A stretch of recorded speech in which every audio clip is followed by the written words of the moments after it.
fabled heat, where magic meets desire. Subscribe to ignite the fantasy.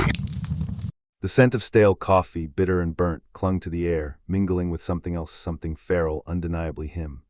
It prickled my skin, raised the fine hairs on my arms. He'd brushed my shoulder, a fleeting, casual touch that had ignited a fire beneath my ribs, a heat that spread quickly, shockingly. "Nice try, little hunter," he'd murmured, amusement lacing his voice, a sound like dark honey, a vibration that sent a shiver down my spine and settled, unsettlingly, lower. Raising orphan metahumans is my specialty. A few wards, a little control, child's play. His eyes, God's his eyes, the color of a stormy sea just before the squall hits, turbulent, gray, flecked with dangerous silver. They held a promise, a dangerous one, a challenge that belied the playful tone of his voice. I watched him melt into the crowd, a ripple in the dim light, a phantom disappearing into the shadows. A knot of anticipation tightened in my stomach, a strange, unwelcome heat blossoming low in my belly. It wasn't fear, not exactly. It was recognition. A dark mirroring of something within myself. My name is Emilia, and at 25 I hunt those who prey on the vulnerable, specifically metahumans who abuse their power. For months I'd been tracking him, Kalen, known only as the Caretaker. The name itself felt like a violation, a perversion of something sacred. Whispers followed him like shadows, a master manipulator, a phantom, a collector of broken things. They said he didn't harm the children he took in, not physically. He simply changed them, molded them. Made them extensions of his will. I'd finally cornered him in this forgotten cafe, the last stop, a haven for the lost and the dangerous, tucked away in the underbelly of the city. I nursed my lukewarm coffee, the chipped ceramic mug, a small, grounding comfort against my trembling palms. The heat barely registered. I was too acutely aware of the weight of his gaze even after he'd moved away. It felt like a physical pressure, a brand on my skin. The Caretaker wasn't just powerful, he saw asterisk things. He saw through the carefully constructed walls I'd built around myself, the practiced indifference, the hunter's mask.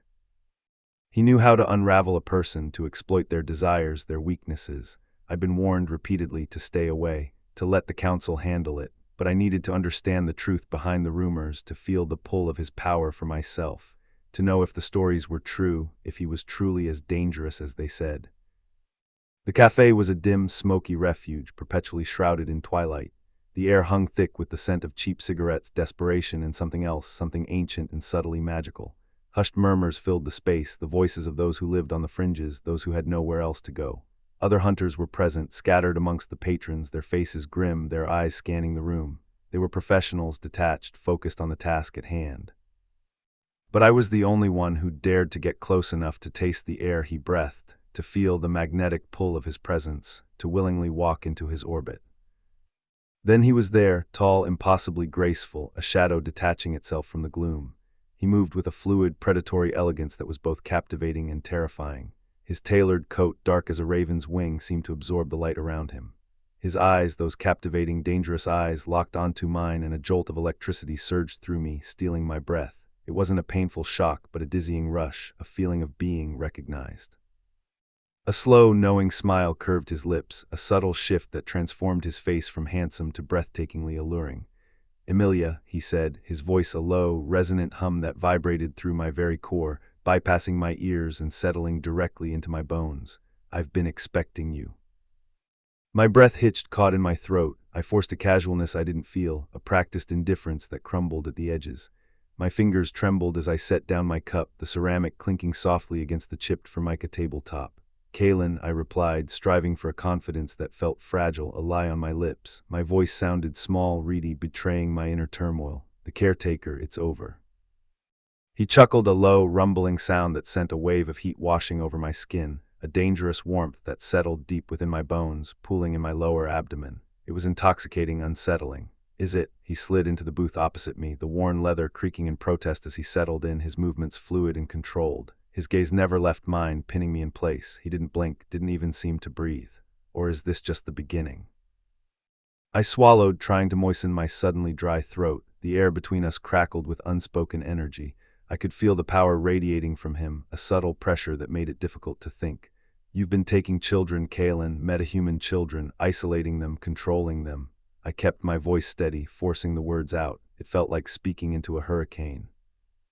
His smile widened, revealing a flash of white teeth. "Taking," such a harsh word, Emilia. "I prefer offering sanctuary. These children, they're different, they're powerful, and the world isn't kind to those who are different. He leaned forward slightly, his eyes narrowing. They need guidance, protection, someone to help them understand their gifts. By stripping them of their free will, I challenged, my voice gaining a little more strength, by turning them into puppets. He tilted his head, considering me with an expression that was both amused and calculating. Puppets, no, think of it as refinement. I simply help them reach their full potential, unleash the power within. He paused, his gaze sweeping over my face, assessing me. You, Emilia, you have potential too. Untapped, raw, fascinating. A shiver ran down my spine, despite the heat that still lingered from his touch. Don't try to manipulate me, Kalen. Manipulation, he raised an eyebrow, feigning innocence. I'm merely observing, pointing out the obvious. We're both hunters, Emilia. We both understand the darkness that lurks within this world. The difference is I'm not afraid to embrace it. He reached across the table, his fingers brushing against mine. The contact sent another jolt of electricity through me, stronger this time. Tell me, Emilia, what are you hunting for? I snatched my hand away, my heart pounding against my ribs. Justice.